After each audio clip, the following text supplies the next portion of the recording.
Perfect. Okay, so hi everyone. So my name's Nikki Lamarche. Some of you I do know, some of you I don't know. I'm the Outreach and Education Support Specialist at Kids Cancer Care. So we're very, very excited to have you on today.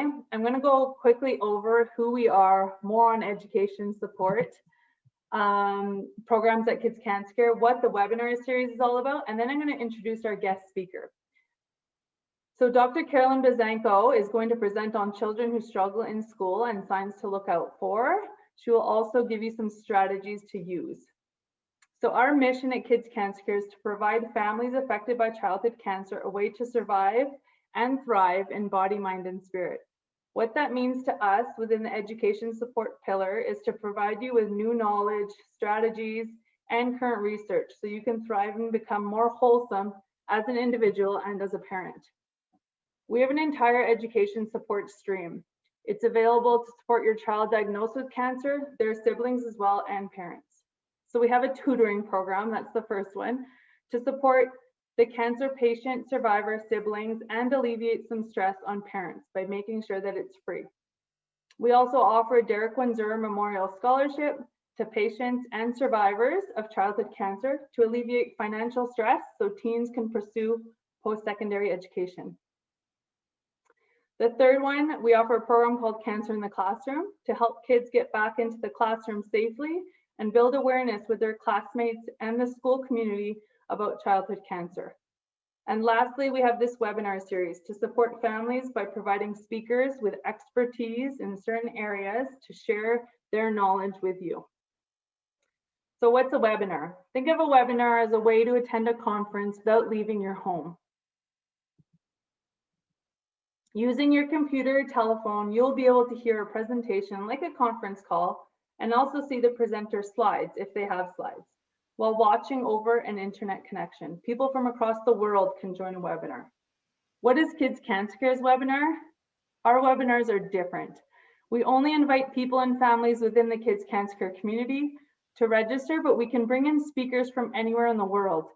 We make our webinar sessions small so that you, our families, and volunteers have the opportunity to ask questions. We want to make some webinar sessions interactive and some where you can just sit back and listen, kind of like a podcast. Our webinar series will also be recorded and made available to you after the session on our Kids Cancer Care webpage, so there's no need to frantically take notes. Also, feel free to change your name on your screen right now or keep it as is.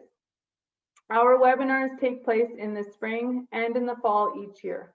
So keep an eye out for emails as they approach because you must register for them. Consider our webinar series a way of having professionals share their expertise with our families. If you ever want to know more about a certain topic or have ideas on who would be great at sharing their expertise in a certain field, let me know. Send me a quick email. Have questions that pop up or come to mind during this session, you will be able to ask questions. We want you to post your questions in the chat box as they come to your mind. Then I will read them out to Dr. Carolyn at a time that is best, likely at the end of the presentation because we are recording. After the session, we will ask for your feedback through email. Please take the time to answer this survey. It will come into your email inbox likely tomorrow. The answers you will provide will give us feedback to keep improving our sessions.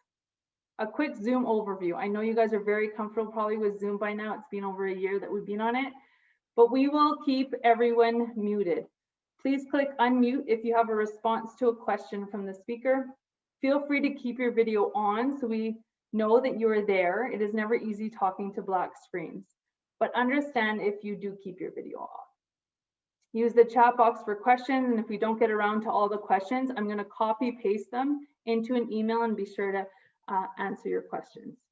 Now for an introduction to our guest speaker. Give us a little wave there, Carolyn. So Dr. Carolyn Buzanko is a registered psychologist and has a PhD in child and school psychology. Dr. Carolyn has been working with kids, teens, and adults for over 20 years. Dr. Carolyn conducts specialized assessments to help parents and teachers understand kids' strengths, areas of challenge, and how to best support them. She figures out what makes learning easy for kids and strategies to optimize their learning. She also provides ongoing support for children, teens, and their families. Dr. Carolyn is also a mom. She understands how hard and rewarding parenting can be, and therefore her focus is on giving practical and doable strategies to promote strong connections, confidence and courage, emotional strength and resilience, and harmony in the home. Dr. Carolyn is a sought-out speaker, facilitating groups and workshops across North America and on various topics, including social skills, parenting, autism, ADHD, learning difficulties, executive functions, anxiety, and behavior management. In addition, she's also an instructor at the University of Calgary and Athabasca University.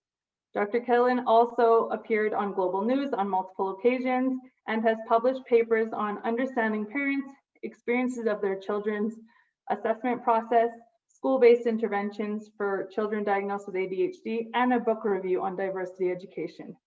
I hope you all enjoyed today's presentation. So grab a coffee or a water, sit back and relax. Don't forget to post your questions in the chat box. I will now pass the torch over to Dr. Carolyn. Okay, awesome. Thank you so much. You really did do a lot of digging to find out lots about me. Yeah. I've shared my screen. Can you guys all see that? Okay, yeah. Awesome. Now I can't see all of you. That's okay. It'll be distracting. It's my ADHD. So I usually have some disclaimers. I usually say I'm a crybaby, but I don't know if there's anything in here that will make me cry. Usually I cry, but learning stuff, maybe not so much. If I do cry, you've had the warning. There is lots to go through and I tend to go really, really fast. So just let me know if I am going too fast. I will address any questions at the end for sure, but do type if, go slow down a little bit or something, just let me know. I'm going to be talking mostly about the typical things that our kids can struggle with when it comes to learning disabilities. But if there's time at the end, it's probably like a 20% chance there'll be time. But if there is, I'll go into some independent stuff. But I've got it all written there for you anyways in the handouts, and which I can pass on to Nikki as well. So if you want those, I can pass those on. So I just want to first touch on the relationship between childhood cancer and learning disabilities, because I think that that's really important for us to think about. Lots of kids are at risk for learning impairments, either because of the cancer or because of its treatment. So we want to address their difficulties as much as possible. And there's a lot of contributing factors, as you can see. I mean, these are just a few of the things, but a lot of our kiddos will miss school, and that can lead to self-doubt. And especially as they get into higher grades where they're feeling like they're falling behind, that self-confidence piece can be really problematic. It doesn't matter what strategies we put into place. If they don't feel confident as a learner, they're not going to learn anyways. So that's a huge piece. And anxiety shuts down our working memory. We need our working memory for writing and reading and math. So all of those pieces can really make learning difficult. And our kids' brains are still developing. And so those who do have cancer, I mean, their brains are way more vulnerable to the effects of treatment. Well, all of our kids are if they have to go through treatment. So if we see, kiddos who do have to receive radiation, they're at far greater risk for learning problems through chemotherapy. And that affects their neurocognition and i.e., the way they learn. Some of the steroids that kids have to take that can penetrate the part of the brain that affects memory, and memory is important for learning. The younger the kids are, and I don't know why, we're still trying to figure out why. It's not just me, researchers don't know, but girls are more vulnerable to the drugs too than boys. And so they tend to have more learning and memory problems than boys. And of course, treatment effects, it can affect hearing, it can affect our vision, the central nervous system. So all of those things will affect learning as well. So there's lots of different possible ways. So if you look here, all the different types of things that can be affected. So we talk about late effects of treatment. So it might not be immediate. It could be years later after treatment. That's what these late effects are. So it could be a trouble with attention and executive functioning, where they're almost looking like they have ADHD because that's the part of the brain that's affected. So all of those, oopsies. executive functioning skills. So managing my time, my emotion regulation, organization, where do I start, getting started on things, remembering the things that I needed to do. All of that's going to be really important. Processing speed. Then, of course, we get into the reading, writing, and math. There's motor skills, the spatial memory, that's kind of like geometry, visual arts, reading maps, mechanical kinds of work. So we can see every child is different. We don't know exactly how they'll be affected, but these are usually the areas affected for our kiddos if they do go through treatment. So given those difficulties, we want to be proactive. So even if our kids aren't having difficulties now, we want to make sure we're staying on top of their social emotional well-being, their confidence as a learner, all of those kinds of things is going to be really important. So we want to get a baseline of kids' reasoning skills. So if you haven't done that already and you're not concerned about their learning, it's still really good for all of our kids to have that baseline. So we know what their reasoning skills are now, what their academic achievement, working memory, all of those things are now, even their social emotional functioning. What does their anxiety look like? How are they socially?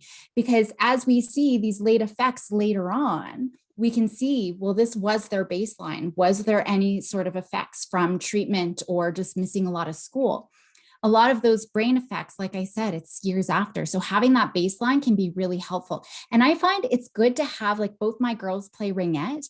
So if you have kiddos who play, even if, cancer is not involved, if you have other kiddos, it's good if they're playing those sports where they could get a concussion. I say it's good for all of our kids to have a baseline just in case something happens. Did they acquire, with a concussion, they can acquire ADHD, they can acquire brain injury. So it's really good to have those baselines. And then if we have a baseline, if you do have a kiddo who's going through treatment, we can do basic screeners every few years, right? Just to kind of see their progress and making sure that they're on track with everything. And if we see any sort of gap widening, then we know we need to start intervening. So that's going to be really important. So let's just jump right into learning disabilities. What are learning disabilities? It's chronic problems with learning. It's not just a one test, it's a chronic problem. And it really is a difference in the brain. We talk about disorders, but it's a learning difference. So it's just the way the brain takes in messages, processes the messages, or gives a response. So something in that network is acting differently. So even if a kiddo learns to compensate or even overcome those differences, those brain processing difficulties do last for life. They're lifelong differences. But we know that the brain is really amazing and that it does start to help overcompensate. Different parts of the brain will take over different areas. But a lot of the time we find our kids just have to put in more effort, more time. It can be more frustrating. So we want to make sure we're giving them the right supports.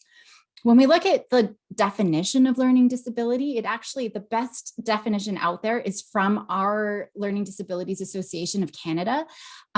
Really, it's looking at several disorders. It's not just one thing. It's several disorders that affects our kids' how they perceive information, they think about information, remember information, and learn information. So it could be one or all of those processes. So there's a range of difficulties and there's a range in severity as well. Sometimes we've got kids on the mild end. It's kind of like, maybe I can see them really struggling. But even at the mild end, it's hard for kiddos to learn, whether it's mild or severe. They can't learn in traditional ways. So if the teachers only learned one way to teach, kids with learning disabilities cannot learn that way. Right. And so we need to expand and think about, do they learn through oral language? So listening, speaking, understanding. Do they have to learn? I'm a reader. I can't listen to learn. I have to read it and take that knowledge for myself. Written language, right? Maybe kids have difficulties with that, but maybe that's their best way. Actually, I was working with a kiddo today who could way better. It's weird. For me, I would think that talking is way easier, but for her, she's the first kiddo I've ever come across being able to write it down is easier because of the anxiety, because she's got essentially selective mutism. And so being able to write is her way to express herself. So these are different areas. what we look at, how can they learn? But these are also the areas that could be hard to learn. Social skills is a learning disability as well, if they're having difficulties socially, and then organizational abilities. So what we end up seeing is this unexpected underachievement in one or more of these areas. Oftentimes I see a lot, if we have reading difficulties, oftentimes we're going to have writing difficulties, and reading will affect our problem solving and math. So oftentimes we see a lot of overlap, but I am just going to focus on the reading, writing, math today. I'm not going to go into the other things. Now, in Canada, the language that we use is a specific learning disorder, but I do have disability here because that's what our definition of, the Canadian LDAC definition. It's disability versus disorder. But we look at with impairment in reading, writing, or math, but there's other words that you've probably heard, and I'll be going through each of these: dyslexia for reading, dysgraphia for writing, and dyscalculia for math. And the reason I like that, oftentimes, if we just say a kiddo's got specific learning disability with impairment in reading, we don't really know what that means. And even saying dyslexia is not enough. We need to know what are the primary challenges. Because for a lot of you, dyslexia, you'd probably thinking, oh, like letter reversals. That's usually a common myth that parents think. It's because they reverse their B's and D's, they must have dyslexia. That has nothing to do with dyslexia, but we don't necessarily know. So we need to be more specific, and we need to understand exactly what's going on so that they know exactly how they need to learn, or teachers know what exactly it is that we need to target. So we'll go into each one of those. Now, without understanding a child's learning profile, if we just say they have trouble with reading, but we don't understand what part of the reading, like there's 4 different types of dyslexia, for example. If we don't know exactly which one, it's really going to start creating other difficulties, right? There's grave consequences when we look at their overall development and their self-esteem, because it does start to affect their self-concept, right? I'm dumb, I can't learn. I was working with a kiddo last week who's like, my brain is so dumb. And he would actually hit his head and talk about how dumb his brain is. See, this is why I cry. Maybe I will cry today. But it starts to affect their self-esteem and their emotional well-being. And then for me, for a lot of these kiddos, and if they've got severe disorders, and parents are like, what do I do? Your job is to make sure they still love learning. Don't care about tutors, don't care about anything else. They still need to feel like they love learning and can learn. Because if they don't, it doesn't matter what else we do. And I think that that's important. We want to get them to grade 12, still loving to learn and thinking that they can. So let's look at each of these key areas. I know it's a lot of information. It can be really overwhelming, and I don't expect you guys to remember every kind of learning disability, but I want you to know them just to have some awareness, so that if you do get your kiddos assessed, you kind of have a basic understanding, but you're also finding a professional who's knowledgeable in all of these things. If you ask someone, a psychologist, explain to me dyscalculia, and they can't, you want to make sure that you find someone who can, who definitely understands each of these learning difficulties and can tell you exactly what your child's learning needs are, because that's going to be really important. Now, kids with reading differences, again, there's lots of different areas, they often have trouble perceiving a spoken word. So when we're listening to the words, we can see that it's a combination of really distinct sounds. And so that's where we're starting to get to like the phonics. And if we can't hear those specific sounds in language, that makes it really hard to understand how letters represent a sound. So yeah, a lot of our kids will know B is buh, but to be able to apply that to baseball, a lot of times, if they can't sound it out, they're just going to guess, right? Or it's really ass, and then their working memory gets in the way and they can't figure out what that baseball is. And so they don't know those letter combinations. So that's one piece. Problems with working memory, that can definitely play a role too. Even when basic reading skills are mastered, we might see kids who have trouble reading fluently, right? They know their sight words, but they're still just processing. They can't find, it's like the tip of the tongue phenomena. They just can't find it. They can't understand what they read. They can't remember what they read. They can't make inferences. I mean, if your working memory isn't working very well, to be able to remember what you read, integrate it, and then kind of pull out a hypothesis about what the author meant by certain things, that can be really tricky. So Shakespeare, I mean, I felt like I was pretty good in LA, but when I hit Shakespeare in high school, I don't like teachers like, what does this mean? I'm like, I have no idea. That's inferencing. So being explicit is one thing a lot of our kids can get, but when they get to those higher grades, they don't know what they're reading, right? So when we're looking at dyslexia specifically, it really is the most common learning disability. So we do hear dyslexia a lot more than dyscalculia, for example. Those without reading difficulties, they can automatically process a word. So the other day, my daughter was reading a word and she's like, arachnophobia. I'm like, how did you read that? Right? There's no way that you've ever come across that word. She's like, I don't know. I just looked at it. I paused for a second and I just knew arachnophobia, right? And so when we don't have reading difficulties, our brain can just take it in and process that really well.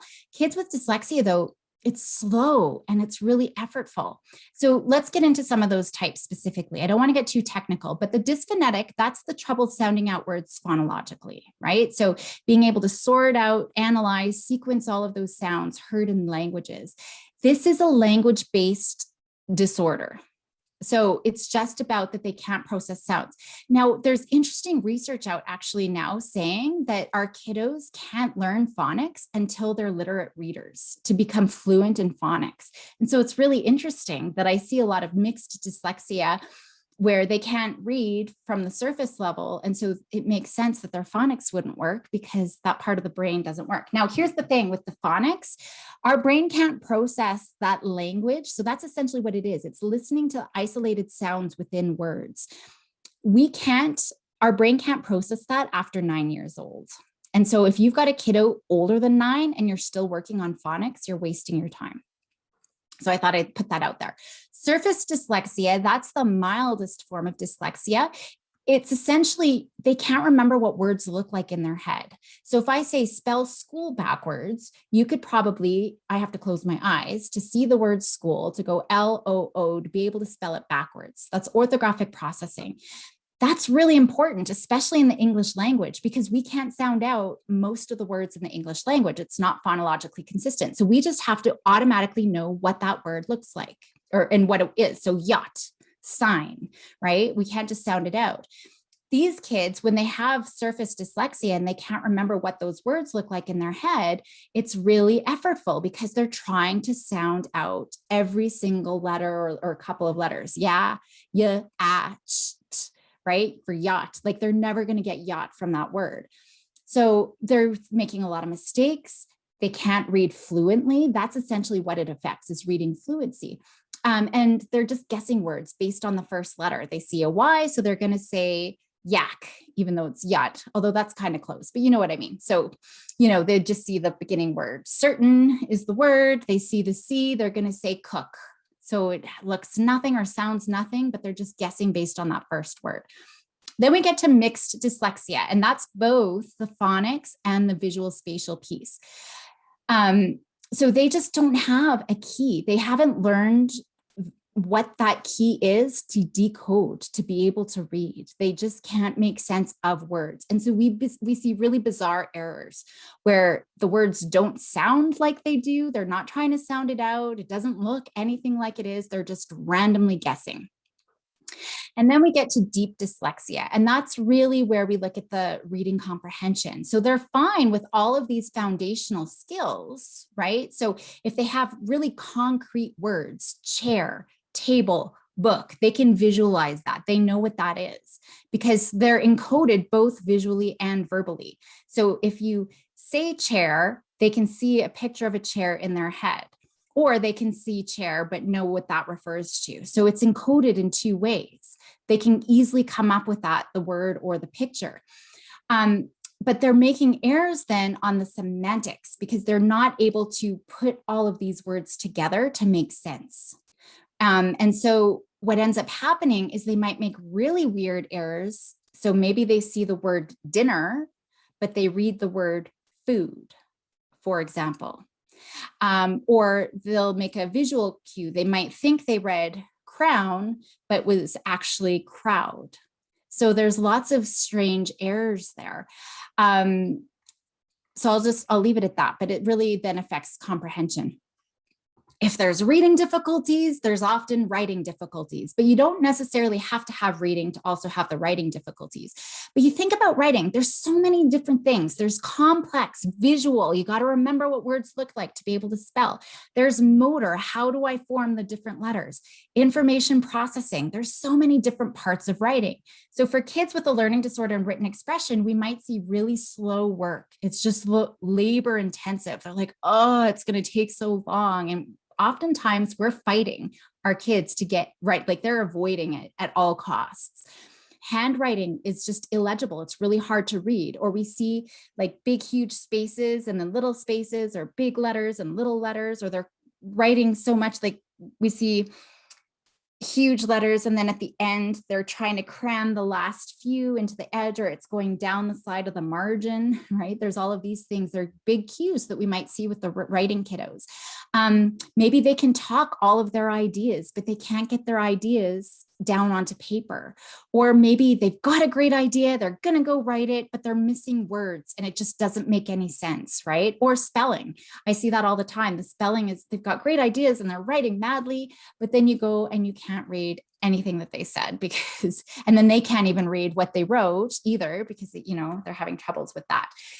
So with writing, it's called dysgraphia. And that's really the learning disability with writing. And part of it is how easily they can learn written language, right? And how well they can express those thoughts through writing. A lot of students can talk fluently, right? They can talk about all their ideas, but they just can't transfer their ideas. Oftentimes, you think about writing, the working memory demands are so great. They have to think about what their ideas are, what they're supposed to write about, plus spelling, plus capitals, plus punctuation. I love the analogy of carrying your laundry. I don't know if you've ever experienced carrying too much laundry at once. You probably should have taken it in a couple of loads, but you're trying to carry it all at once. And then socks, it's usually the socks and underwear that fall, right? So you leave this little trail of socks along. That's kind of what it's like for our kiddos who have difficulties with writing, is they're trying to remember it all. And it's taking so much brain power. All of those little things are falling off. They're making really careless errors. And then we think that they're lazy or that they're unmotivated. You just got to pull up your socks. If you could, you know, write as well as you can play Roblox, or for as long as you play Roblox, right? We start thinking that, but writing is so effortful. They're working so hard to do that, but it looks like sloppiness, laziness. And then they're just going to avoid it, because then they're experiencing emotional turmoil. We're fighting now, and there's anxiety. There's so many other layers that come out. And when we're talking about anxiety, when anxiety hits, if we're stressed out or we're bored or we're fighting, but most of the time it's the anxiety, our amygdala, which is the emotional part of our brain, it sends out signals to our brain, and our brain rushes, all the blood rushes out of our executive functions. So that's our plan, organize, keep our cool, make good decisions, do our work. All of the blood has rushed out of that part of the brain into the motor cortex. So now I'm going to fight. So if kids are feeling distressed, there's no amount of talking that you can do to try to reassure them or to punish them to just get their work done. None of that's going to happen, because now they're in fight mode, and anything that you say is in one ear and out the other. So no learning's happening anyway. And I see this so much with writing, and it affects math as well quite significantly. Some kiddos, if they've got just difficulties with actually forming letters, they've got fine motor controls, all of their brain power is just going to how do I form these letters, let alone like forget about their ideas. They're just focusing on that. So when they've got difficulties learning how to print nicely and form those letters, that can interfere with their learning to spell, because just the physical act of writing is hard. They don't have the capacity to hold also, how do I spell words, let alone everything else that I need to do. If they can't remember what words look like, obviously they can't spell them. And that's where we do start seeing some letter reversals, or they're sequencing words incorrectly. And I see that all the time, where kids will take the word sign. They're like, I know there's a G in there somewhere, I just have no idea where. So I'll go SING or something like that, where we see those kind of things. And it's not the letter reversals so much as dyslexia in what we traditionally think of dyslexia. It's just they don't know, they can't picture it in their head. Normally, those letter reversals go away after 9 years old. So these are some examples of, if you're wondering, does my kiddo have dysgraphia? These are some of the signs, not all. There could be language problems. So maybe they're using words incorrectly. I see that all the time, but it could be the poor motor skills, the trouble spacing. There's lots of, awkward pencil grip, all of these different things. And like I said, I can pass on the handout so that you've got them. They're forgetting words because remember, they can only hold so much. So they're forgetting all of that stuff, avoiding writing. I mean, that's a huge one. If they're avoiding writing, there's something going on. There are a few really important constructs when we're looking at dysgraphia. One, of course, is attention. Right? If they're not paying attention, it's going to be really hard for everything else to work. Spatial production, that has nothing to do with what they write, but what their writing looks like. Right? So that's that spatial production. So if it's looking awful, they probably have difficulties with that. If they have trouble with organization, that's another piece as well. Using lines, the uneven spacing, everything that I said, squishing the words, that's all part of that spatial production as well. So really, they just have no clue how to use the space that they were given. And I hear that so many times. I'm just so stressed about writing because I'm never given enough time and I'm never given enough space. And my youngest daughter has difficulties with writing, and that's her number one complaint. There's not enough space to write everything that I need to write. So that's all of that organization and what their writing looks like. The next is sequential production. So that's where we might see the letter reversals. Again, a little bit of organization. They can't remember what they were supposed to write about. I see a lot of kids who write impulsively. So I'm like, okay, write about your favorite game and tell me, why you like it. So they're like, oh, my favorite game, Roblox. And then they'll tell me everything there is to ever know about Roblox, but never why they actually like it. So they immediately get off task, right? Because that's that working memory, remembering what was I supposed to write about in the first place. Kids with attention difficulties often have a lot of trouble here, and they'll just ramble on and on and on and on, and there's no logical flow to anything. It's just talking as thoughts are coming out, but in writing, that makes it really hard to follow, especially if there's no context. And so that's that working memory piece, that counter space that I said, being able to hold on to everything that we need. These kids often can do really well on spelling tests, right? So all they have to think about is the one word, 20 words usually on a spelling test, but they don't have to also think about how do I use that word in a sentence.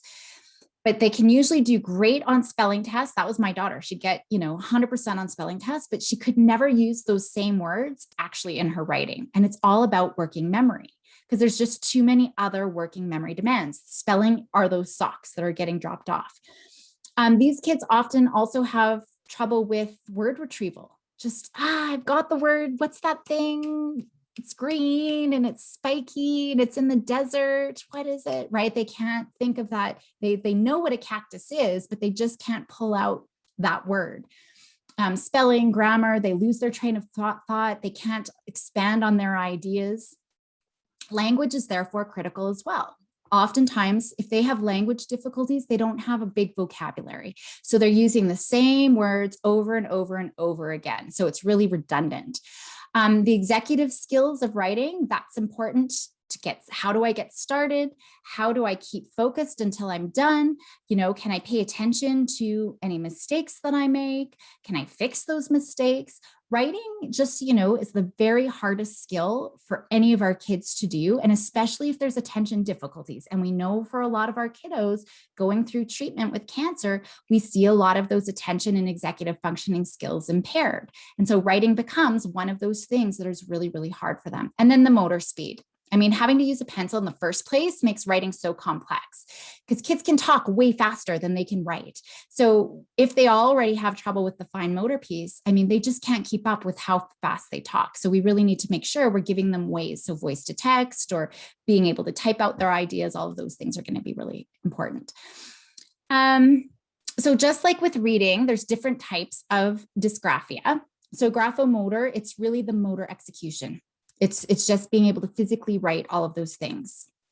Oftentimes they're not planning out what they're writing. They're just going to try to get it out as fast as they can. So if you've got a kiddo who rushes through their work all the time, that might be one of the reasons why.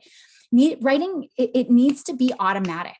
And so if kids have to consciously think about how do I form each of the letters that I need to do, or even just which way does a B or a D go, it takes away from all of their ideas in the first place. So we want to make sure that that's just automatic. Dyslexic, phonetic, there's different types of, but dyslexic, dysgraphia. Well, I'm in the night, I'm getting dyslexic here. I'm just mixing up all my sounds here. Dyslexic dysgraphias, it's just like the reading dysgraphias. So there's the dysphonetic, so that they can't spell by sound. There's the surface, so they can't remember what words look like. And then the mixed, where they have difficulties with both. So it's exactly just like the reading thing. And then of course, yeah, we've got all of that. And the executive I've already talked about. It's just being able to remember everything that they need for writing. Oftentimes I see with a lot of these kids, they are only, even if they've got really good vocabularies and language, they're going to stick with the same few words that they know because they don't want to take a risk, right? They don't want to take a risk of making a spelling error. But unfortunately, when they only stick with the few words that they know, they're never expanding their writing ever. And so we want to make sure that they're risk takers when it comes to writing. That's going to be really important. Oftentimes with the executive, it's not just remembering, it's just forgetting the rules. They never really grasp grammar. They never really grasp, how do I combine words and phrases and sentences? How can all of those things be combined? So they might miss words in their sentences. They might mix up words in their sentences or everything else. And we see, again, a huge discrepancy between what they can say. And that's a huge one that I look at. Can they tell me their ideas better than they can write? Now, finally, we get to math, and these are very, very common. Math learning disabilities are very common, but they tend to be overlooked, and it's considered a forgotten learning disability. Oftentimes, I find, especially in the elementary years, but even in the junior high, I'm seeing this too, that a lot of teachers just don't have the training. And so they often don't even know how to support their kids with math difficulties.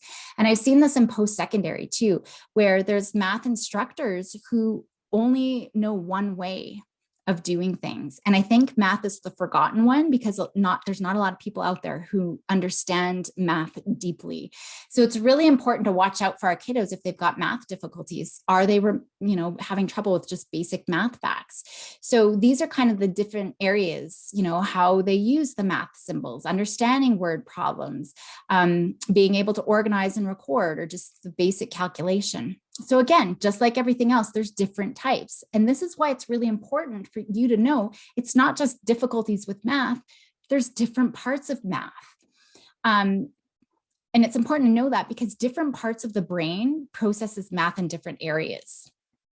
So one of the things is language, right? So we know language can affect, especially with word problems, word retrieval, working memory, all of those things. So oftentimes when we look at it's, not necessarily that math is boring. That's oftentimes what kids will say. But it's overwhelming. So their brain shuts down. That's why they think it's boring, because it's just so overwhelming. I'm so confused.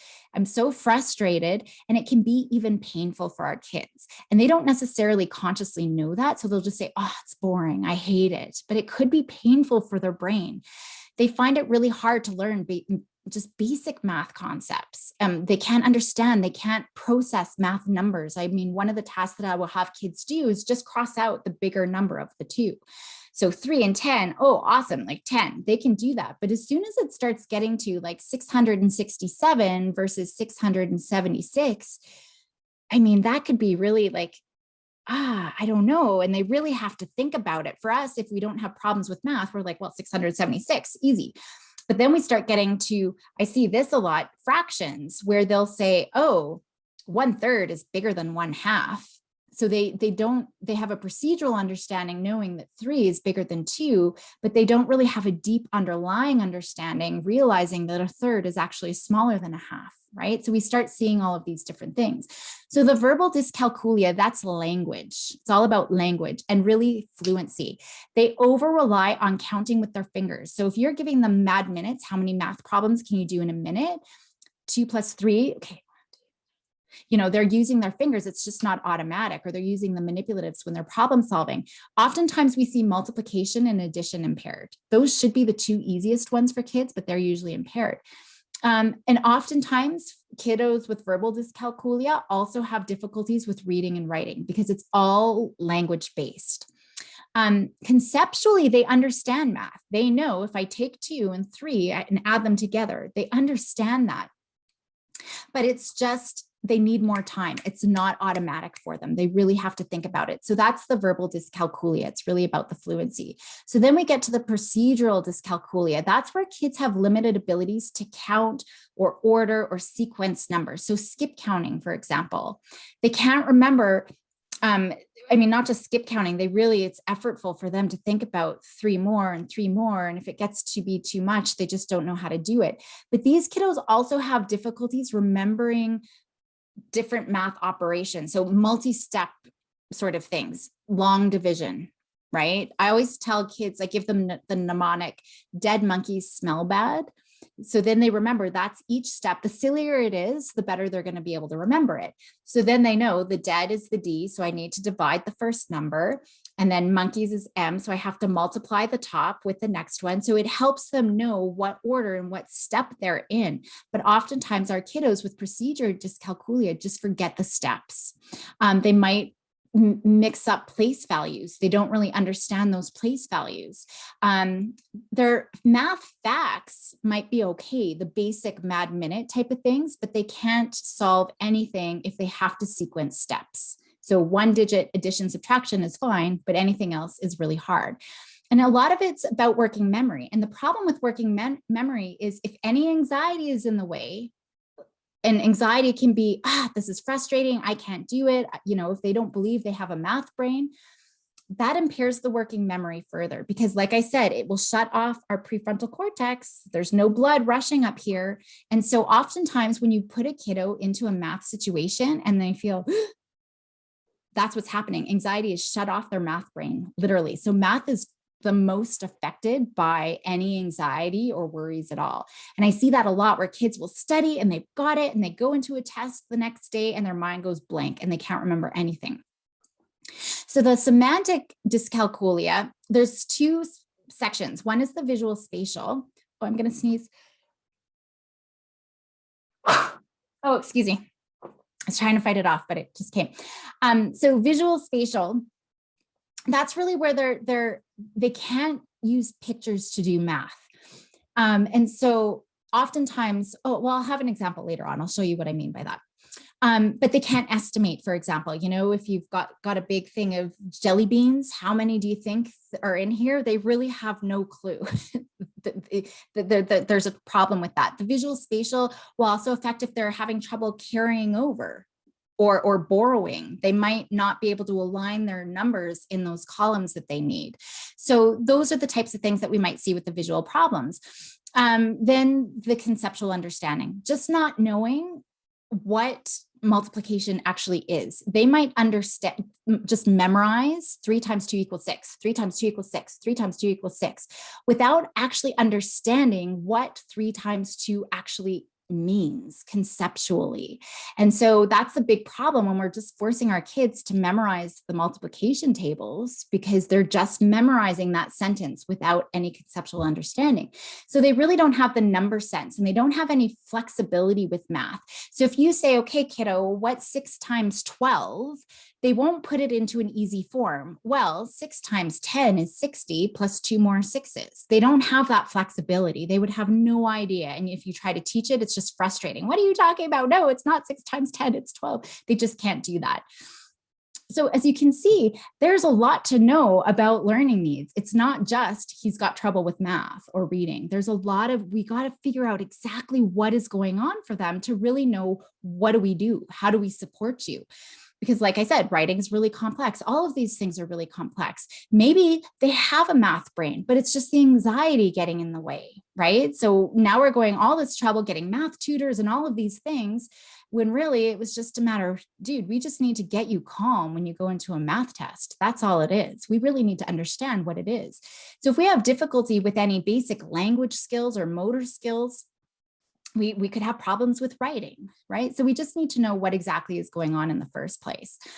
So I am going to give you some strategies, but I know it's easy to feel overwhelmed. And so what I always tell parents,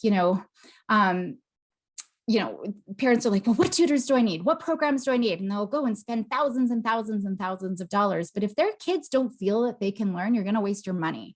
So that's why I say your first job is always to instill the love for learning, to instill the belief that they can learn, that they can change their brain, right? Because it doesn't matter how many tutors you get. If they don't believe that, they're not going to learn anything. So your job right now is just to get them feeling confident. Wanting to learn is the secret to success. We just got to get them to learn.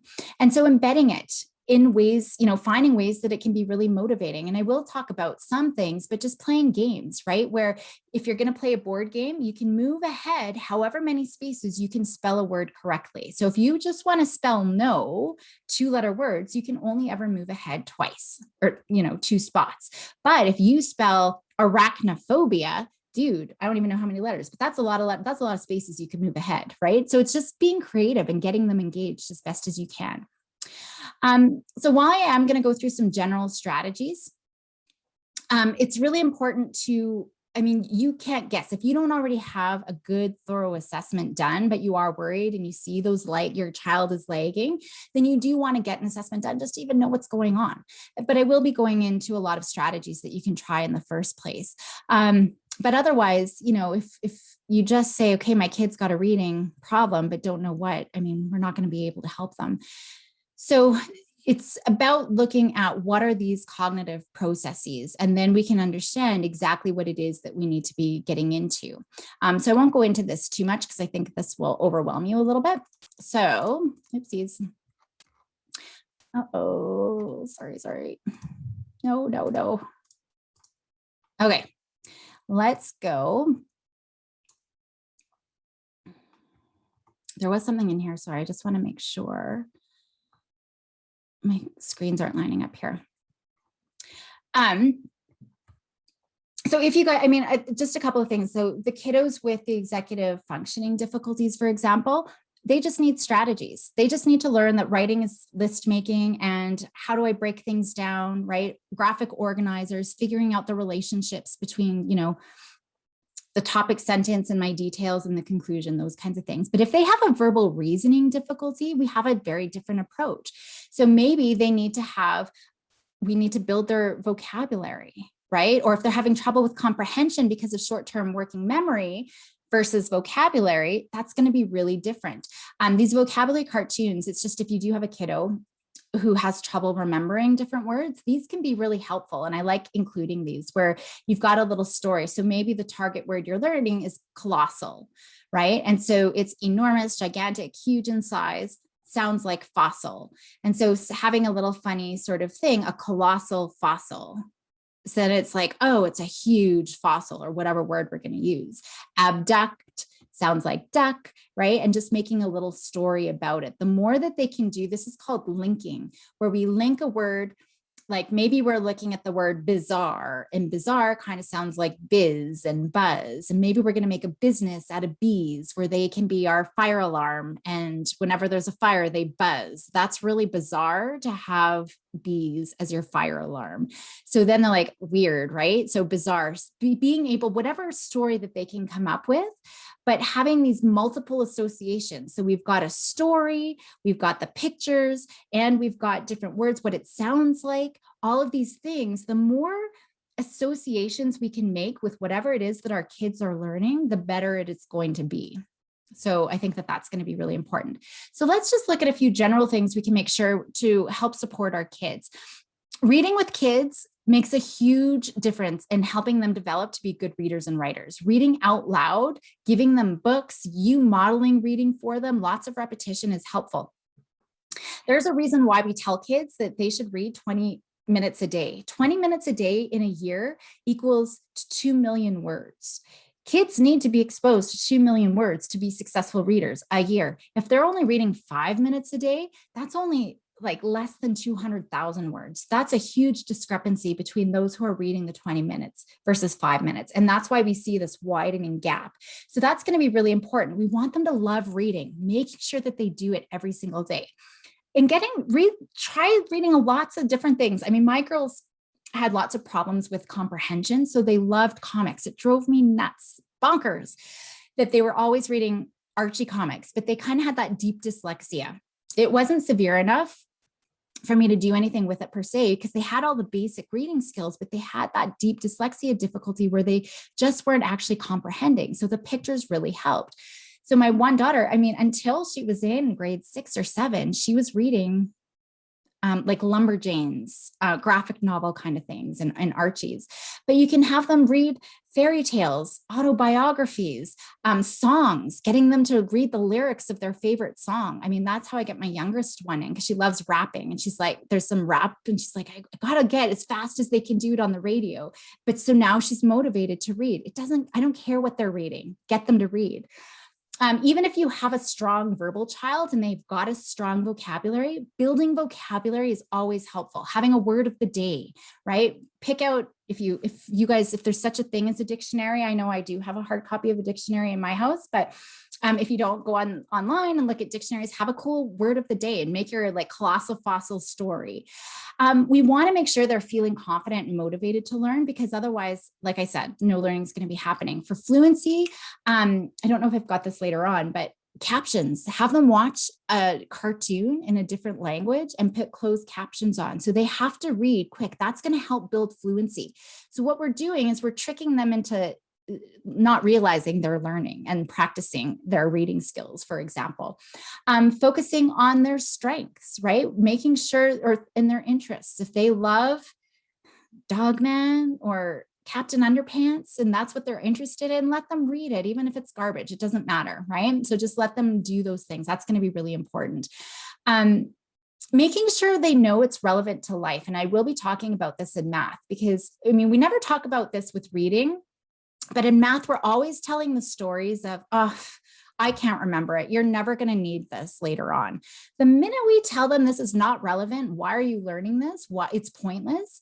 Their brain is going to shut off from learning. So we want to make sure we're showing them in everyday life, we need reading, from reading signs, reading a package of something, if you've got allergies, making sure there's nothing in there, reading different movies, whatever it is, it's going to be really important. If you do have a kiddo who really does need specialized support, there's a few things to consider. You want to make sure you've got a highly trained teacher who actually knows the development of reading, how it develops, because that's going to be really important. And ideally, I mean, this is really hard and schools hate it when I say this, but kids need a minimum 30 to 45 minutes every single day for the school week to actually make a difference in their reading development. So that's going to be really important. The longer, the better. 1 hour of practice helps double our neuron bundles in our brain. And so the longer we can practice, but that's the minimum. And these are the guys who really do have severe learning difficulties. 1 or 2 pull-out days isn't going to be enough. Now, here's the thing. Kids with dyslexia, they can learn to read, but there's no quick fixes. It just takes them longer. It just takes them a little bit more effort, right? So we're making sure they've got skills and we're just building on those skills one step at a time. And really, it's just making sure they're understanding why they're learning, understanding what they're learning, right? As well as their verbal ability. We're always wanting to build their vocabulary. There's so many programs out there. I'm not really going to go into just too many of those, but under 7, you really can still focus on that phonics. But like I said, once they hit 9, there's this auditory pruning, which means pruning is just like we're cutting away. So by 9 or 10 years old, if your kids really haven't developed those phonological awareness skills, they're not going to have the capacity to do so, because that area, that brain just cuts off that part of the brain. So we really shouldn't be wasting time. So that's why for younger kids under 7, there are lots of different programs. They can still learn the sounds. They can learn even up to grade 3. They can learn family sounds, how those sounds go together, segmenting sounds, blending sounds, all of those things. So that's a bottom-up approach where we learn at the sound level and we work our way up to the word level. So it's kind of that. After that, we can still teach our kids to read, but it's just not through phonics. So for older kids, we teach top-down sort of things. I know I've got the arrows up and down here, but it's for younger kids and for older kids, but it's a top-down reading. where it's more of a balanced literacy. We're putting more emphasis on morphemes, and morphemes are the rules we use to make words. So if I have the word cat and I add an S to it, cat is just one cat. I add an S to it, now it's more than one cat, it's plural. So it's understanding, I mean, that's a really basic example, but it's understanding what the root word is, any prefixes or suffixes that we put on words as well. So we're giving kids our semantic cues. So we're helping them have meaning to words. So take the word sign, for example.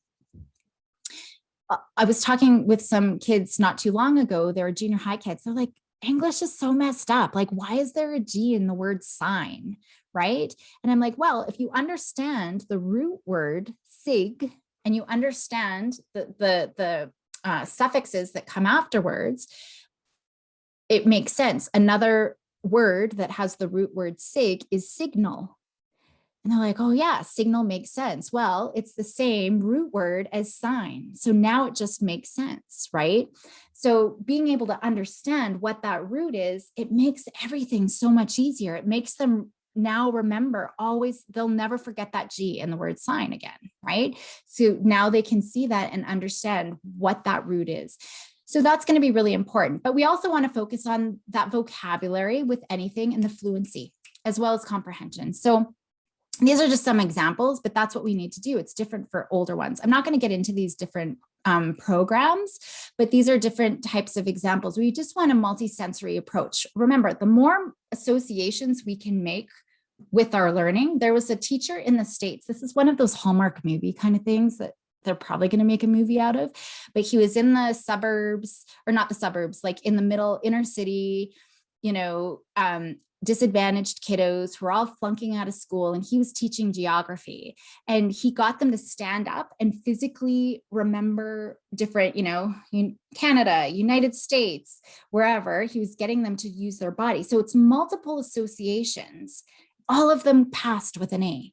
So that's kind of what this multisensory approach is we're using lots of different systems to help. They're hearing it, they're seeing it, they're thinking about it, right? They're moving, there's all kinds of things. Now with surface dyslexia, it's all about orthography. Orthography is remembering what words look like in our head, which gives us speed. If we can remember arachnophobia, we just know that that's what it says, we can read it quickly. So we want to build fluency. It's all about repetition, repetition, repetition. So what you could do is cold read, give them a paragraph. And one thing that I love doing is highlighting, having them go through with a highlighter, giving them a passage, having a highlighter and highlighting the words that they do know. Because at first kids are like, oh, I can't read. It's too much work. You know, I can't do it. And they're pushing it away. Just go through. I don't want you to read it. I just want you to identify the words you do know, the, I, right? And sometimes they'll know like sail or, you know, something weird. So they'll go through. But now we're going to have them cold read. So I want you to read it, dude, and we're going to time how long it takes you. And you can either do how long it takes you. I like limiting it to just a minute because it could take them 5 minutes and then they're just feeling really frustrated. So I like to see how many words can you read in a minute?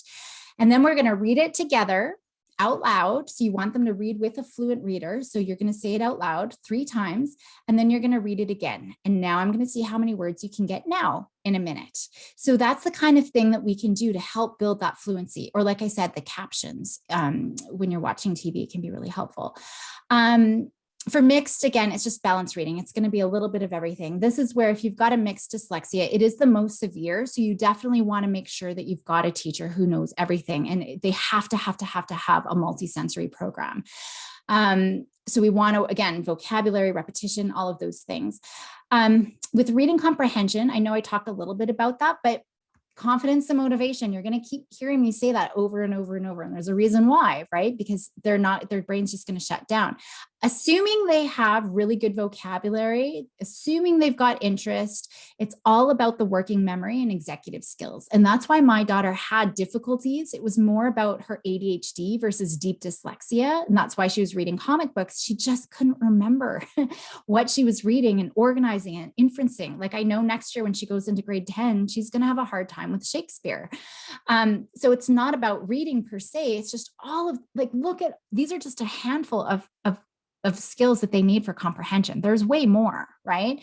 Can they pick up the information that they need? Oftentimes, like the math word problems are a great example where they can't differentiate what's important for me to understand or read in the first place, right? So one thing that we can do is ask directional questions where we're going to tell them what we're going to ask them before they read. Or, for my daughter next year, when she goes into high school, I'll get her to read the end of chapter questions first, and then read your chapter in science. So they're reading with a purpose. I call it PhD skimming, right? Just skim the titles, any bolded words, look at the vocabulary at the back that you're going to need. It's just reading with a purpose. That's going to be really important. Reading out loud can really help them remember that information a little bit longer because they're seeing it and they're hearing it. It's that multi-sensory sort of approach. Outlining stories before is really helpful. Okay, here's the main character. Here's the antagonist. This is the conflict, so that they can start seeing those pieces fall into place while they're actually reading. We really need them to be active readers. That's going to be critical. Highlighting as they're going, making notes on every page. I always bought the books that I needed because I'm constantly writing. I don't have any books on me right now. Oh yeah, I do. I'm constantly writing in all of my books. This one I haven't really started yet, but anyway, just writing in their books. Having them stop frequently, summarize. Okay, this is what I've just read. What don't I understand? What have I forgotten? Predict what's going to happen. And you can do this with movies. You can stop a movie. It's going to annoy the heck out of them. Or if you're watching a show, you can pause and say, okay, summarize everything that's happened. Why do you think he feels that way? That's inferencing. They don't say why Johnny's crying, but they can inference based on the information that they've collected from the movie they've watched. Now let's predict what's going to happen. You can do that in everyday conversations or in movies that you're watching. It doesn't have to be text, but the more you do it, when it comes to reading, they already know how to do it. We just want to make sure they're making connections. Good readers notice information that reminds them of other things, right? Oh yeah, that's like when this happened to me. And I've got kids all the time saying, oh yeah, I remember something like that, right? Or bees, man, I can't give any passages about bees. Kids seem to be bee expert these days because they just know, they don't even need to read the passage that I've given them because they can answer every question because they know everything about bees. Good readers ask questions before, what do I want to know? What should I learn? What do I think I'm going to learn? Asking questions while they're reading and after reading. What's the message of the passage? What did I learn? How could I explain what I just read to somebody else? Good readers, they also look for clues to help them identify what's really important.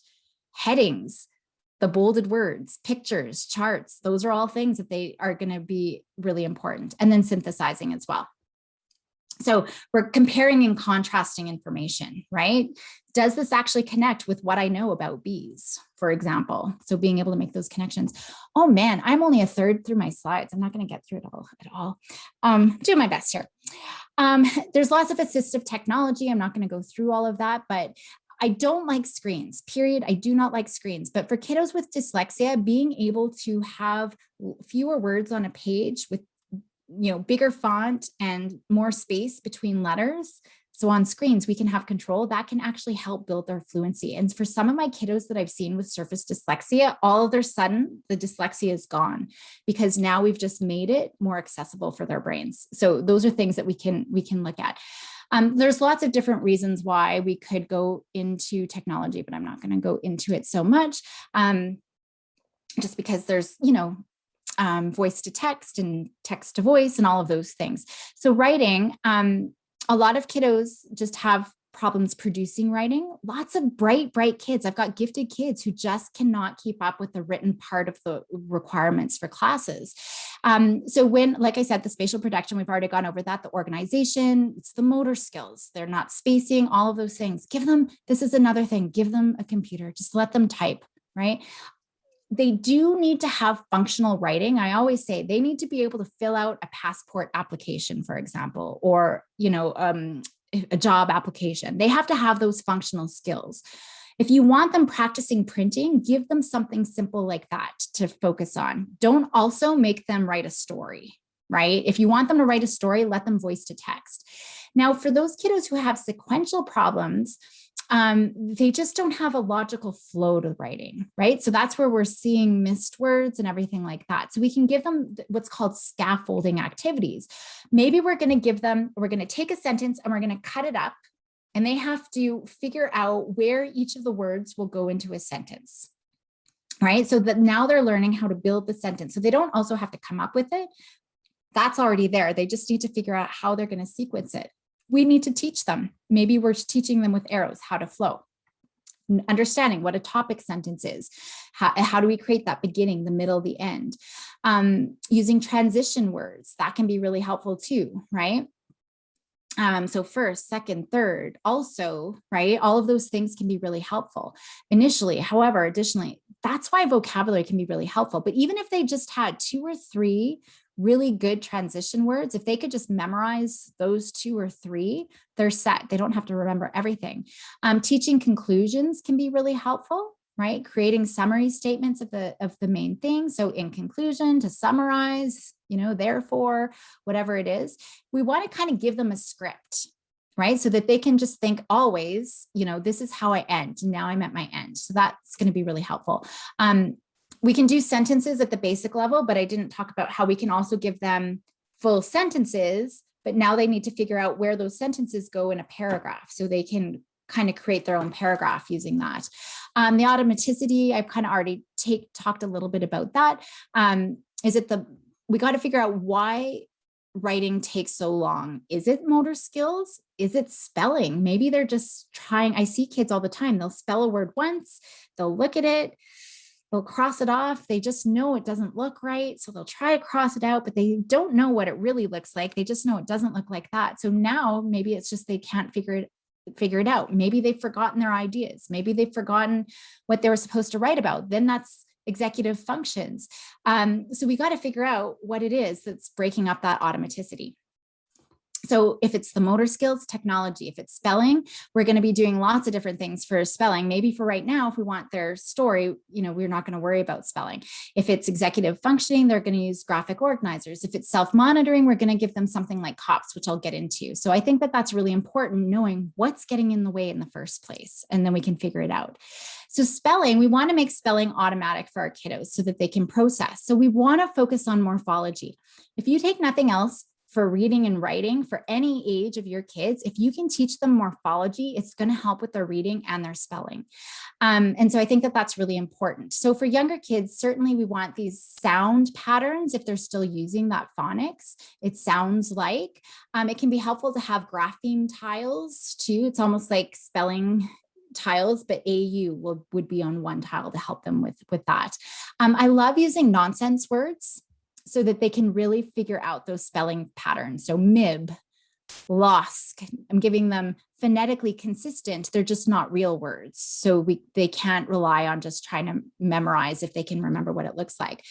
But morphology, so that's where you would have these color codes. Using boxes, this could be really helpful just so that they can see, oh yeah, it's a small letter that goes under the line, a taller letter that's top, down. I can't remember what this word was, actually. I should have remembered what the word was, but just being able to draw the shapes of the letters in the word can be really helpful, where you're breaking up the syllables and they can visually see the size of the letters based on the size of the box. And that can help prompt their memory of how to spell a word. And then color coding the vowels can be really helpful. Again, we're just creating as many different visual kind of cues as we can. Word matrices, and I do have a YouTube video, a couple of videos here just to show you how to teach this. And one of the videos is they're teaching kindergartners, not to say that this is a kindergarten activity, it's to show you even kindergartners can learn morphology. And that's why I think we should just put all of our focus on morphology.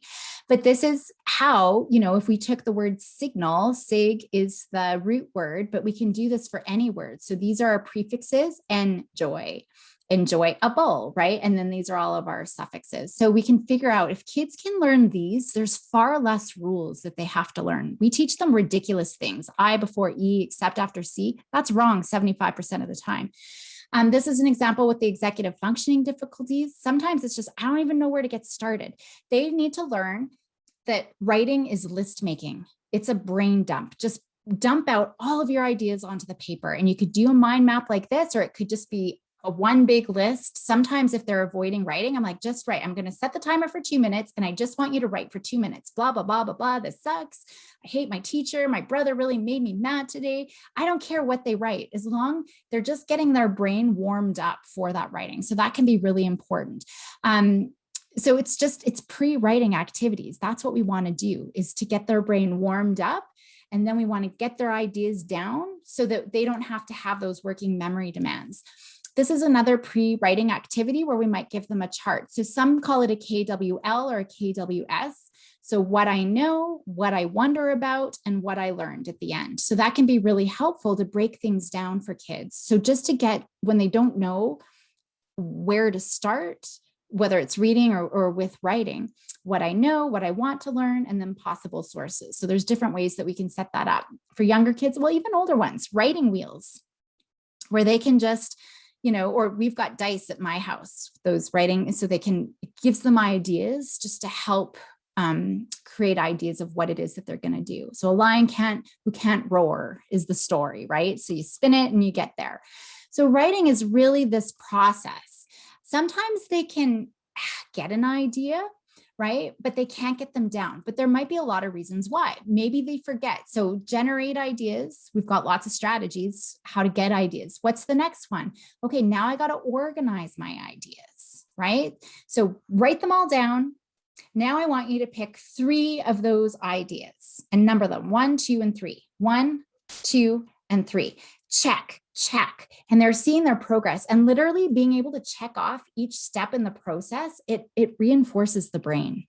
We don't even necessarily need to reinforce our kids. Just that visual act of checking off, hey, I did it. I was successful. That's going to make the brain feel really good. So we just want to make sure that they know it's not just, oftentimes we'll say, okay, kiddos, go sit down and write a paragraph about what you did for spring break. For some kids, that is way too overwhelming. So if we break it down, they see, oh, okay, the first step is just write down all my ideas. So this is a very basic view, but it gives you an idea of what's needed.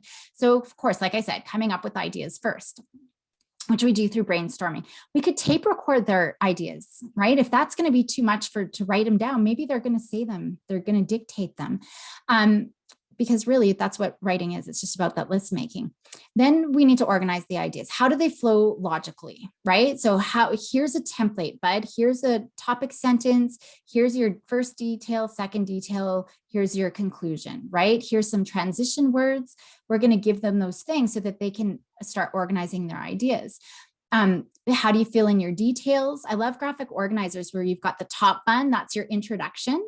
And then you've got the meat and maybe some of the, toppings. Those are all the details. And then your bottom bun, right? For your conclusion. Then you're going to review and revise. And I'm going to get into that because even just going back and saying, hey, dude, go back and edit your work. I don't want to edit my work. Or they just quickly skim and they missed every single detail. Our brain does do that. It just kind of skips over everything that we did and it looks perfect. And for a lot of our kiddos, the effort to go back and reread the working memory, it's so hard to go back and reread all of our work. So self-monitoring is really huge for a lot of our kids because it's just too hard. And so a lot of kiddos, I don't know why I keep doing that. So a lot of parents complain that, my kids won't read their work. Why won't they?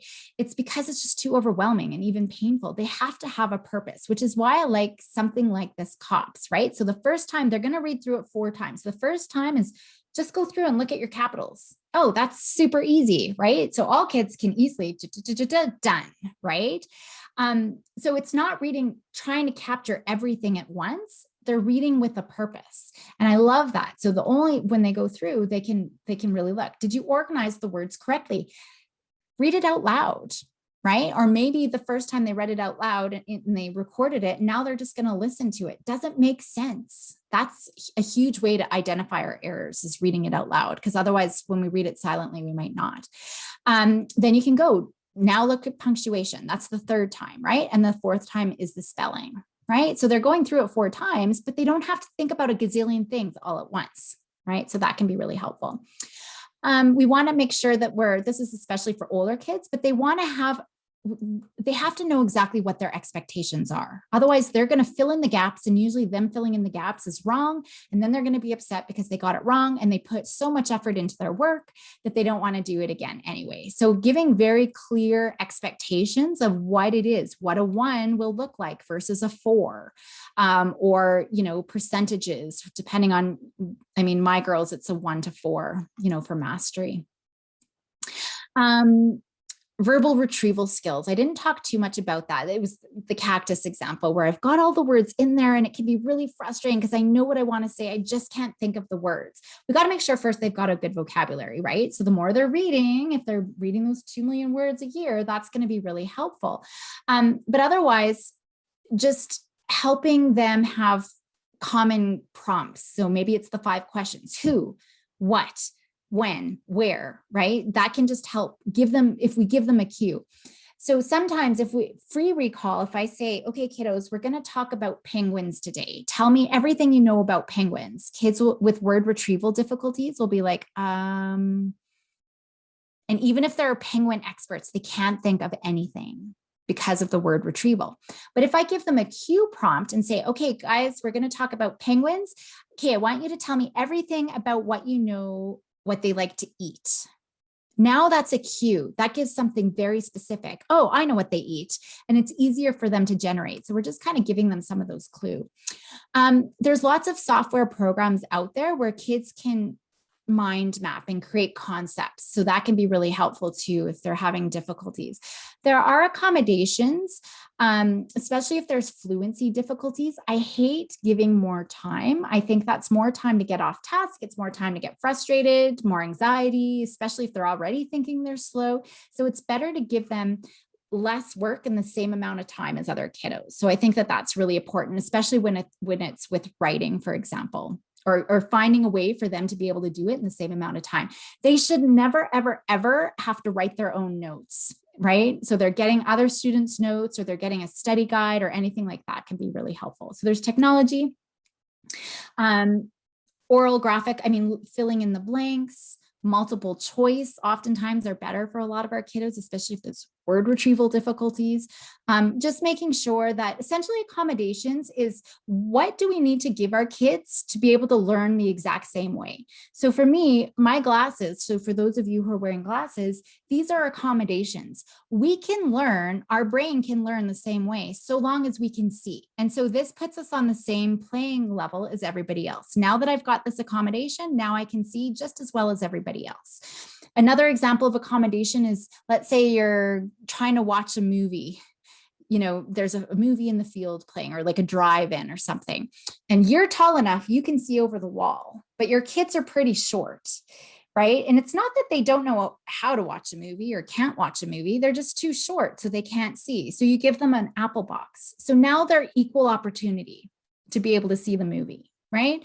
So that's what an accommodation is. It's just what can we give them so that they've got equal opportunity to demonstrate their knowledge. Math, it's all about fun because like I said, this is the one area, if there's any anxiety or frustration, the math brain shuts down. And again, those messages, why am I learning this, right? It's too hard. Never going to use it. They're never going to learn math if they've got those stories.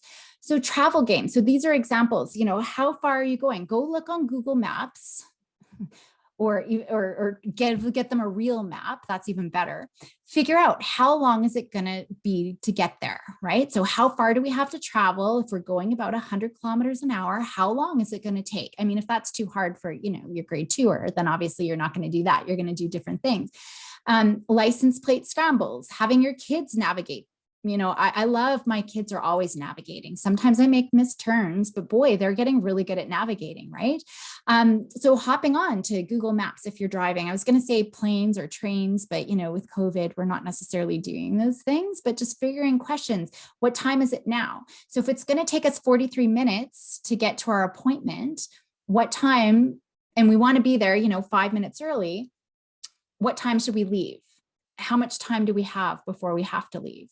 Are we going to make it? Right? Like those are the types of questions. If they're driving to Saskatchewan, they can be the timekeeper.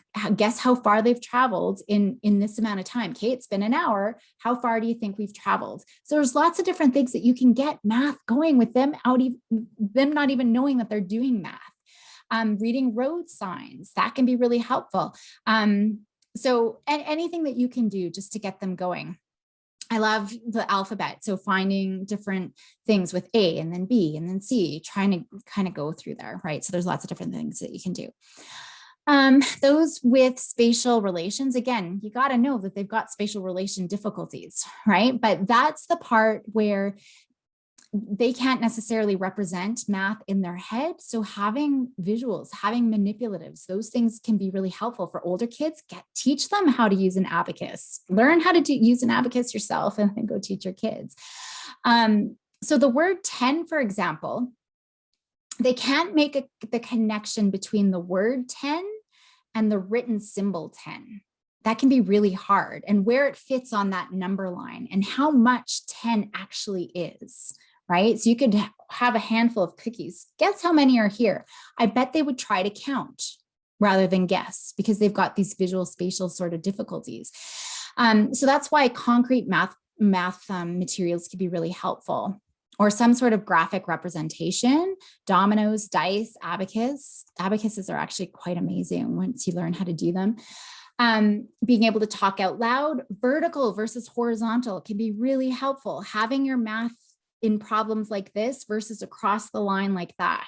Little things like this that we don't think about. Their brain can't, it's really hard, the flexibility to go from a horizontal to a vertical back to a horizontal. You know, there's little things like that that we can really help them with.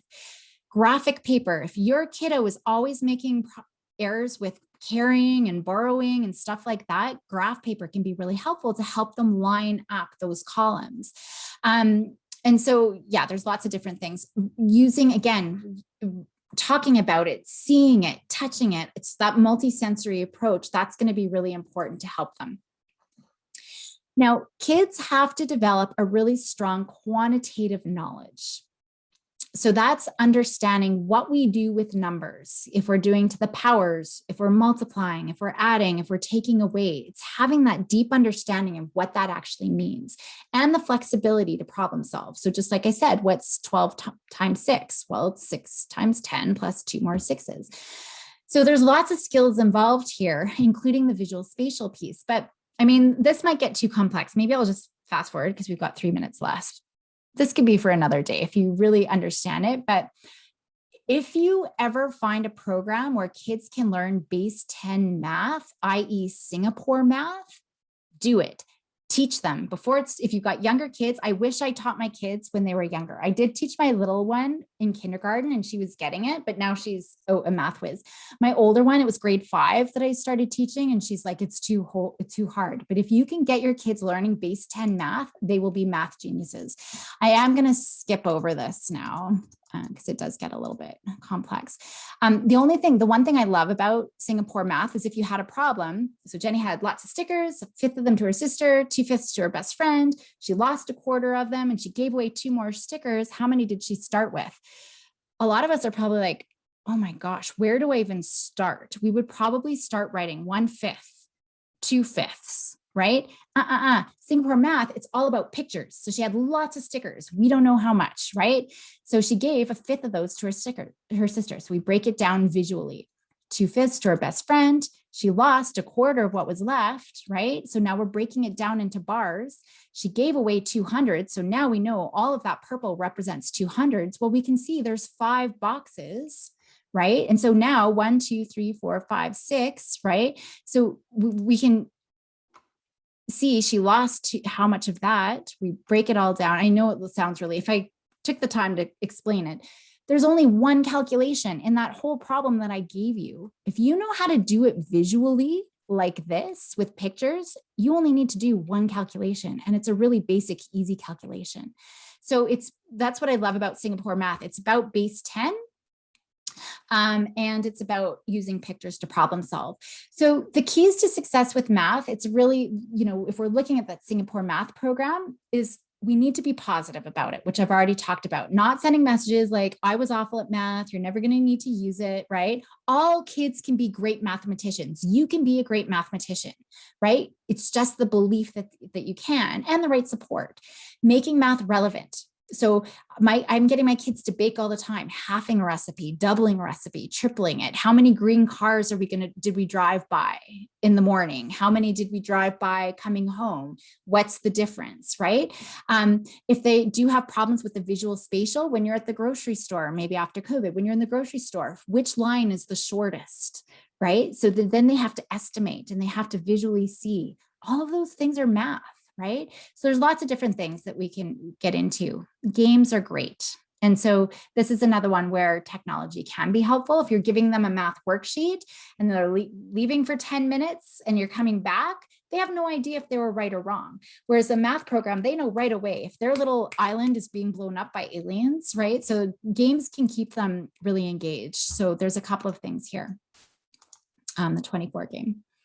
I've talked a lot about this. If there's any working memory and any anxiety, all of this will go out the window. Calculator only if they actually understand math. If they have that conceptual understanding and it's just about fluency, give them a calculator. But if they don't understand that, then don't give them a calculator because they're never going to learn it. They're going to become so reliant on the calculators. The mnemonics, so the dead monkeys smell bad, for example, don't make them do mental math in their head because we're not tapping into their math ability. They're going to mess up, right? Anything multi-step or anything in their head is going to be really hard. Pop quizzes instill anxiety. So that's going to be really hard, right? So all of these things can be important. I've talked a lot about these kinds of things, so I will skip over that.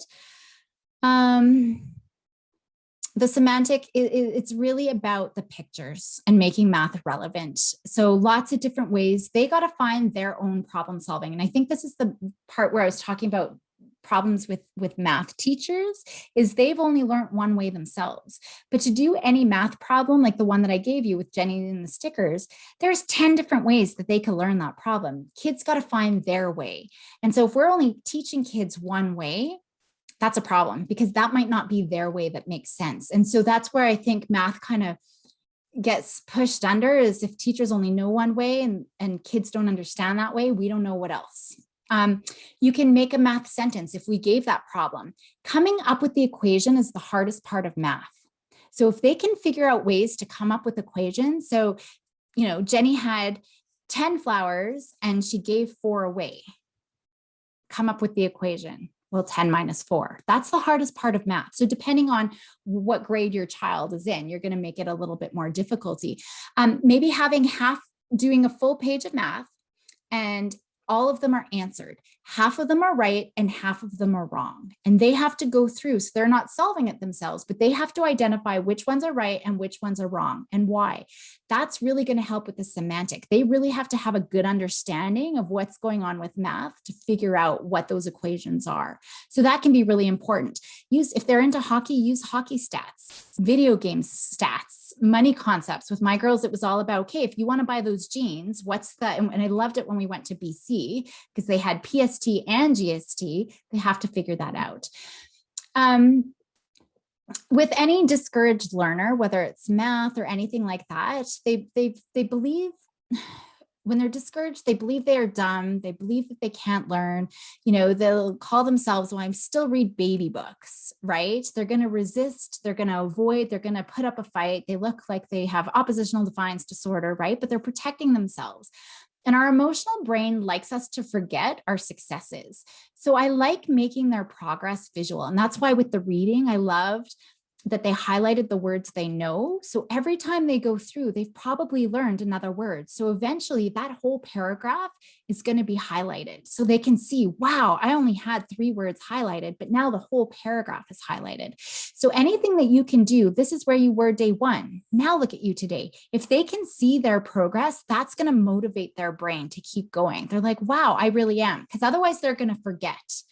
Right? No, I'm terrible at math, or they'll make up a reason. Yesterday that was just yesterday. Today, I really am bad at math. for example. So that's going to be really important. I know we're running out of time. I'll leave it here with the last one. It's really easy to focus where our kids are struggling and on their difficulties, but it's really learning differences. They have strengths and we cannot overlook those strengths.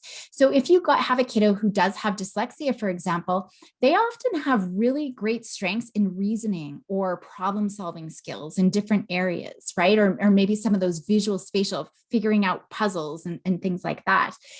So those skills, we can use them to be successful in other areas, right? And maybe they're athletics, they're excelling in those. We want to be able to capitalize on a lot of their strengths so that they're not feeling totally discouraged all the time.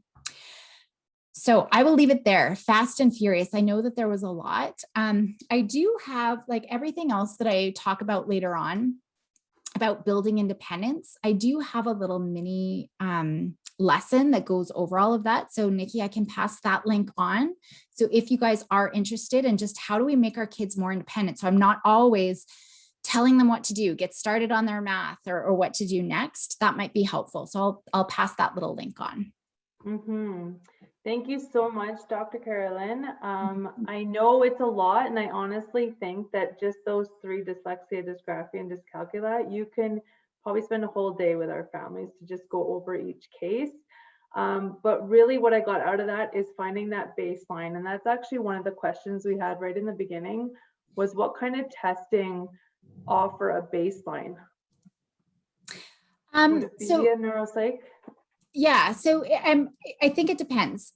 There are like screeners. So I've got screeners, for example, that look at all of these: executive dysgraphia, motor, the graphomotor dysgraphia, surface dyslexia, mixed dyslexia. So there are screeners out there where, you know, each one takes 10 minutes at most. So a good hour maybe to get reading, writing, and math if you want it all.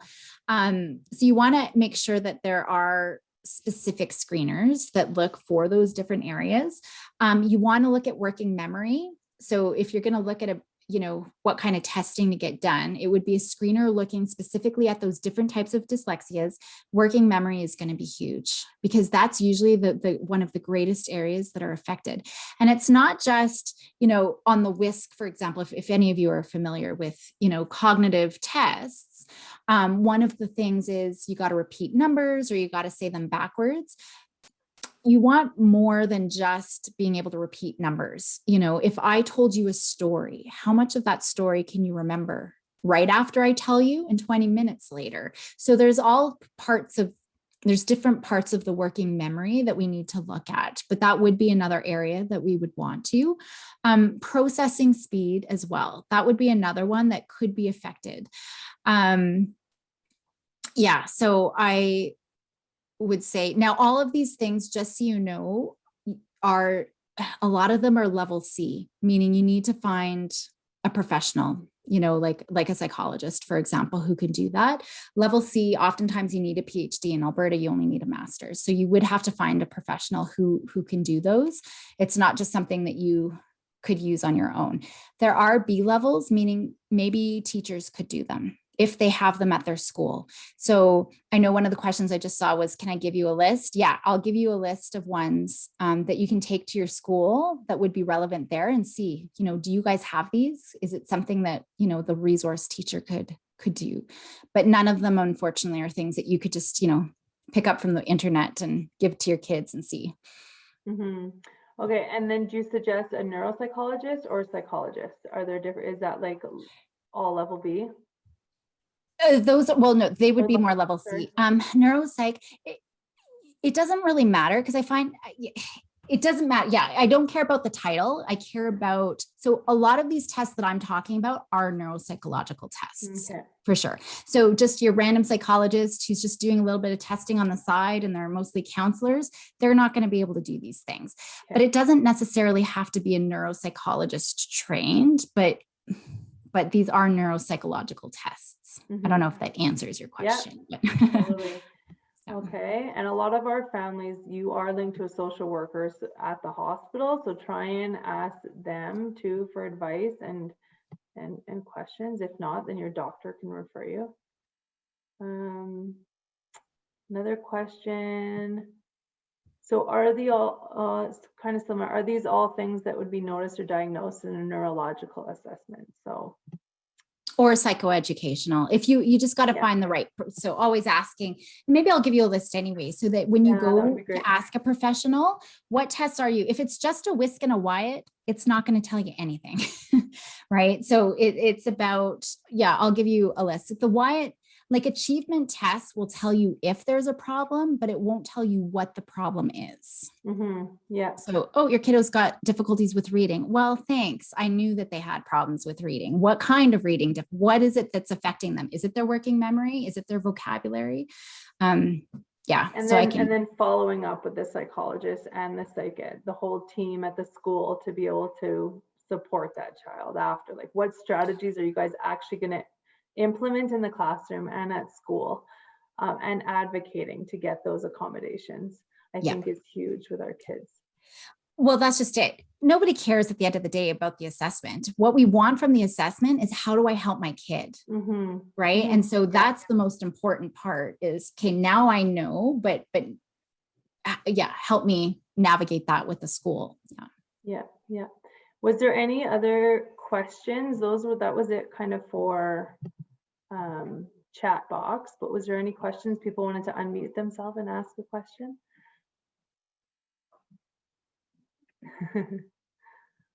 Okay, I think that's it. Carolyn, I've heard you twice speak now, and I still have like 4 million. You can't see this because of my screen, but I have a whole page just covered and highlighted with notes. So I do appreciate you coming on and speaking to our families.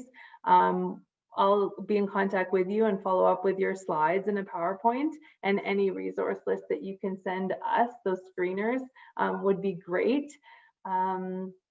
Anything else to add? Not for me. And if you guys think of questions later, which you might do, I mean, pass them on to Nikki, and I'm happy to answer for sure. Sorry, I do have one question really quick before we, just for the math for both my husband and myself, we were really intrigued with, I think the math is the biggest piece in our house. So I know that we kind of skimmed through that at the end. Is there somewhere that we can pick up those slides, or? Yeah, I'll hand all of my handouts to Nikki. Okay, perfect. And then I'll send them to you, Lena. Thank you. I'd like those handouts too. Yeah, I'll send them to everyone. I probably need all of them. Yeah, I'll send them all.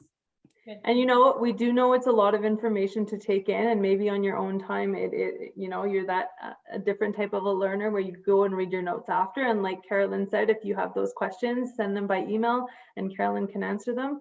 But we do appreciate all of you taking the time, and we all know that you want to help your kids the most in school and in life. And so we're super appreciative of you guys signing on today and taking this time. Go find your kids now, give them a hug and get ready for bed. But yeah, so love seeing you guys. We'll catch you all later. I know I'll see you soon. This COVID thing is going to be done, I hope. I see some thank yous in here in the chat box. So thank you. Thanks, guys. Thank you, Carolyn, and we'll talk to you soon, okay? Bye, guys. Thank you. Bye, everyone.